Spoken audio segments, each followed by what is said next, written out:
As you read these words, there's a man sitting in a luxurious office making plans for his future. He doesn't know you. He doesn't know your name, your struggles, your dreams. You're just a number on a spreadsheet, a variable in a profit equation. And the equation is simple. The more he automates, the more money he makes.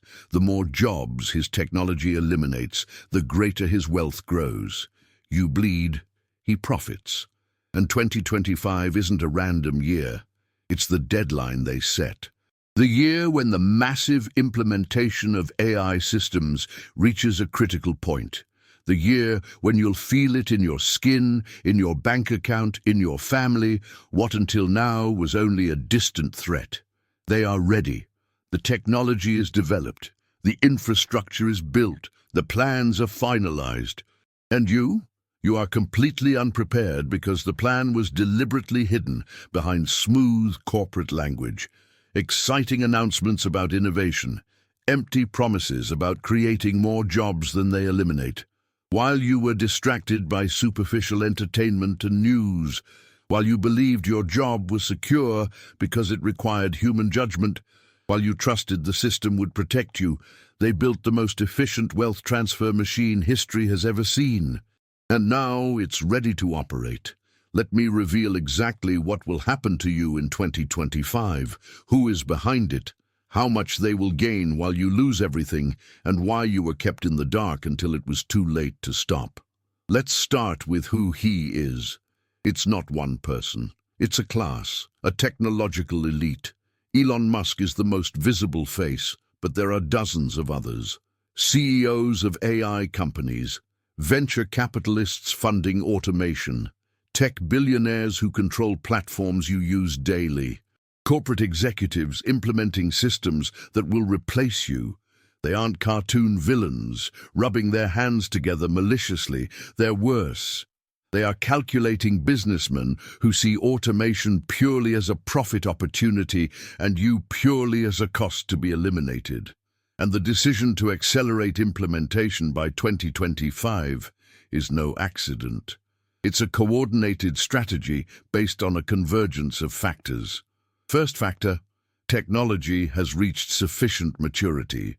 AI systems can now do work that until recently required humans. Not perfectly, but well enough that companies are willing to make the switch. And it's important to understand, it doesn't need to be better than the best human. It just needs to be better than the average human and much cheaper. And it has already achieved that in many areas. Customer service, AI can answer most queries. Basic accounting, AI processes faster and with fewer errors. Data analysis, AI finds patterns that humans miss. Simple programming, AI can generate functional code. The list grows every month. Second factor, the infrastructure is built. Massive data centers, processing networks, training systems, deployment platforms. All of this took years and billions to build, but now it's operational. And the costs of using this infrastructure are falling rapidly while capabilities increase. So the economic barrier for companies to implement automation is disappearing. Third factor, competitive pressure. Early companies that automated saw profits explode. Lower labor costs, more efficiency, higher margins. Shareholders loved it. Stock values soared. This created pressure on all other companies to do the same. If you don't automate, your competitor does and destroys you. So now it's a race, and 2025 is the year when most large corporations plan to have significant automation implemented because waiting means losing competitive advantage.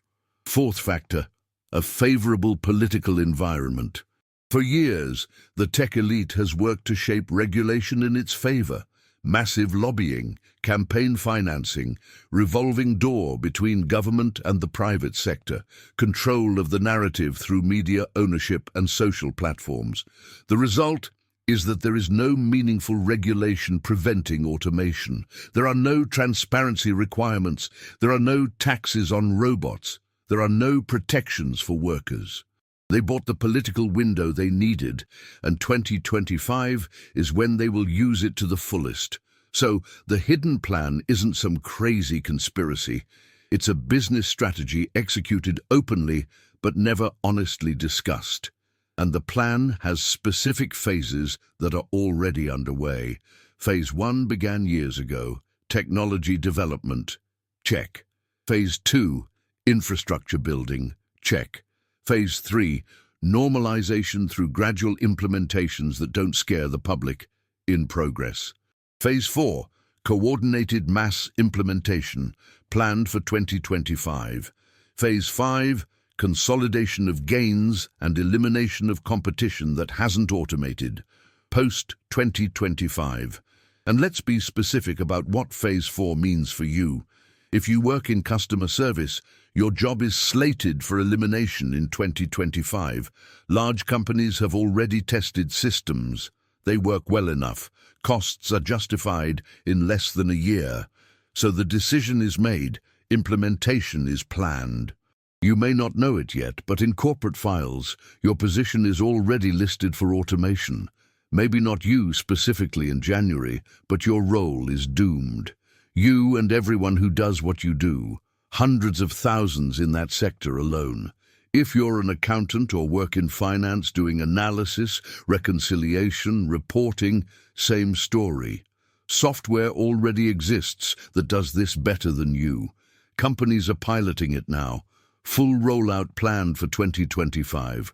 Your job is timed.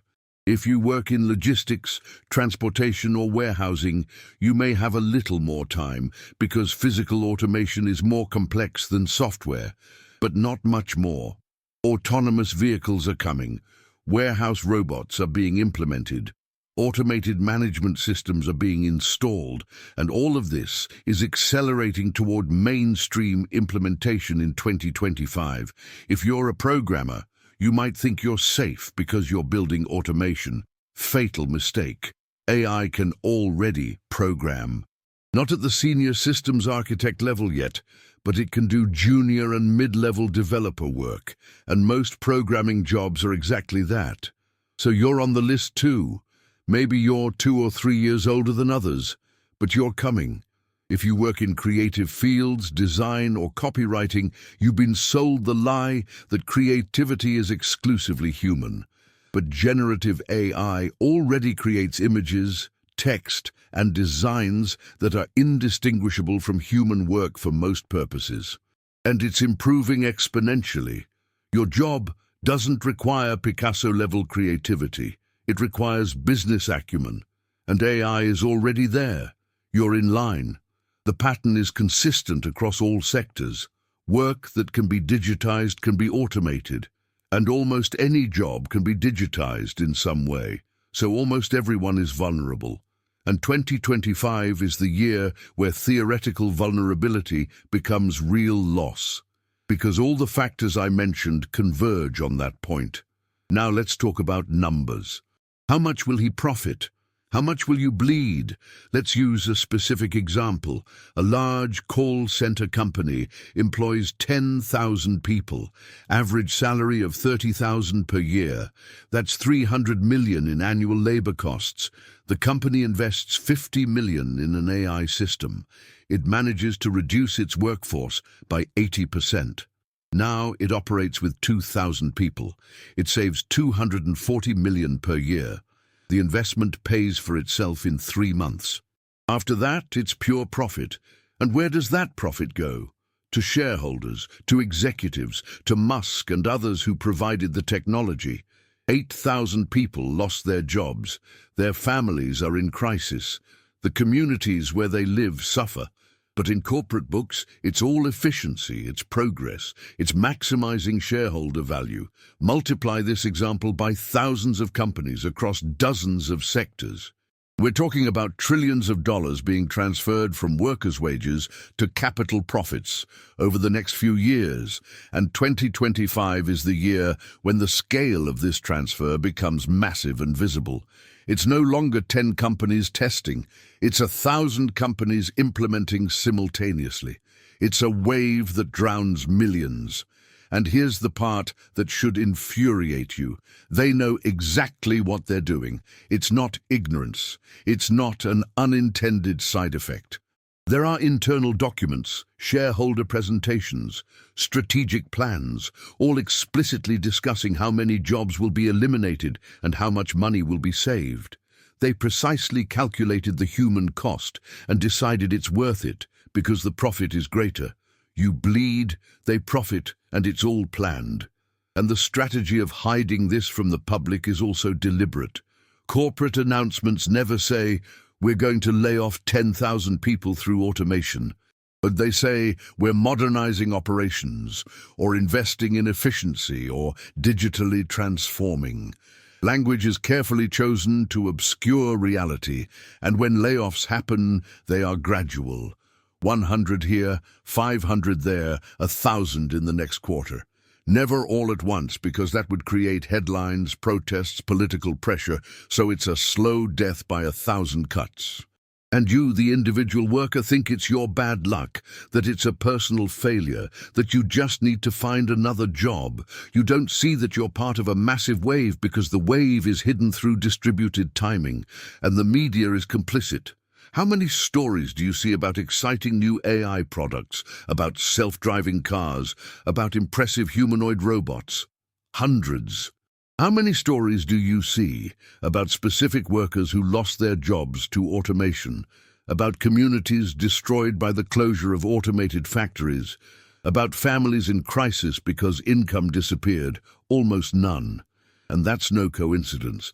Tech companies are big advertisers. Billionaires own media outlets. There's subtle but real pressure to tell a certain version of the story. A version where AI is inevitable and beneficial progress. A version where displaced workers are a footnote, not a headline. And while you were kept in the dark, while you were fed optimistic narratives, they prepared themselves. Musk and his ilk will not suffer in 2025.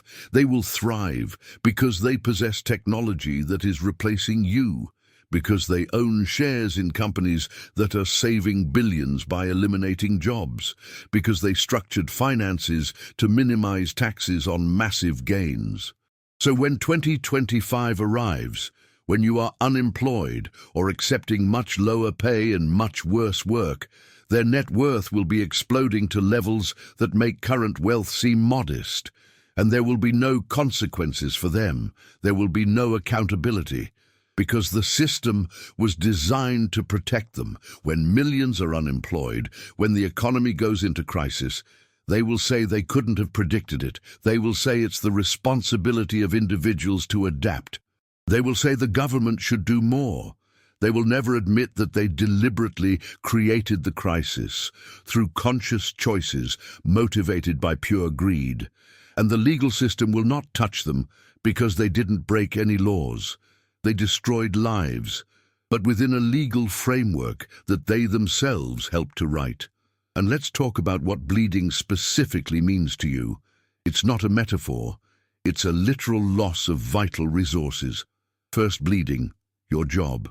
This isn't just inconvenience. It's loss of identity, structure, purpose, community. It's loss of self-esteem. It's psychological trauma. And when it happens, not because you failed, but because a machine replaced you, the pain is compounded by a feeling of total powerlessness. Second bleeding point, your income, and all the things that income allowed. House could be lost, car repossessed, health insurance cancelled, children's education interrupted, retirement savings evaporate. It's not just about not being able to buy luxuries. It's about not being able to buy necessities. It's about choosing between medicine and food. It's about the shame of not being able to provide for your family. Third bleeding, your relationships. Financial stress destroys marriages. Numbers prove it. It destroys friendships because you can no longer participate in social activities that cost money. It isolates you because shame about your situation makes you avoid people. And worse, it transmits trauma to your children who grow up in an environment of constant stress, internalizing messages about their own worth, their future, and life possibilities. Fourth bleeding point, your health. Stress from unemployment and literal financial insecurity. Mental illness kills you. It raises blood pressure. It increases the risk of heart attack. It increases depression and anxiety. It increases substance abuse. It increases suicide. These are not abstract effects. They are measured, documented, unavoidable realities. And what kind of healthcare system would you need to cope with that? You lost access when you lost a job that provided insurance. Fifth bleeding, your dignity. The society you grew up believing rewarded hard work, offered opportunity, and had a place for you, reveals itself as a lie. You did everything right. You worked hard. You followed the rules, and you were discarded as soon as someone discovered a way to make your work cheaper. There is no justice in this. There is no dignity. Just brutal economic calculation where you are a variable to be minimized. And while you bleed in all these ways, Musk is buying more companies, launching more products, expanding his empire, being celebrated as a visionary genius. The press writes admiring articles about his vision. Fans defend his every move. His fortune grows by billions, while you desperately search for any job you can find, even if it pays half of what you used to earn. It's obscene, it's immoral, it's cruel. But that's exactly what will happen in 2025 unless something radically changes. And nothing is changing. There's no legislation being proposed that would protect you. There's no organized popular movement demanding change. There's no significant resistance from any sector with real power, just passive acceptance while the machine advances to crush you. The reason they kept you in the dark about the plan is because awareness leads to resistance. If all the workers who will be displaced in 2025 knew now, if they organized now, they could make demands, they could stop implementation, they could force policy changes, they could demand taxation that funds the transition, they could insist on adequate preparation. But by keeping the plan obscure behind corporate language, dispersing implementation over time, controlling the narrative through media, they prevent organization. You only find out when it's already being implemented, when it's too late to stop, when you're isolated dealing with personal crisis without the power to do anything about the systemic cause. It's a deliberate strategy of atomization, keeping workers separated, uninformed, focused on individual survival instead of collective action. And it works because most people are too busy surviving day to day to pay attention to larger trends, to organize, to fight back. And while you are so unprepared, they are completely prepared. Wealth protected in trusts and offshore structures, properties in multiple countries, private security, access to the best medical care and education, elite networks that ensure their children will never suffer what theirs will suffer. They have built bunkers, literally and figuratively, to isolate themselves from the consequences of the world they are creating. And when 2025 arrives, when you're facing devastation, they'll be safe. When communities collapse under the strain of mass unemployment, they'll be in protected enclaves. When public services fail due to lack of tax revenue, they'll have private services. When social tensions erupt into violence, they'll have armed guards.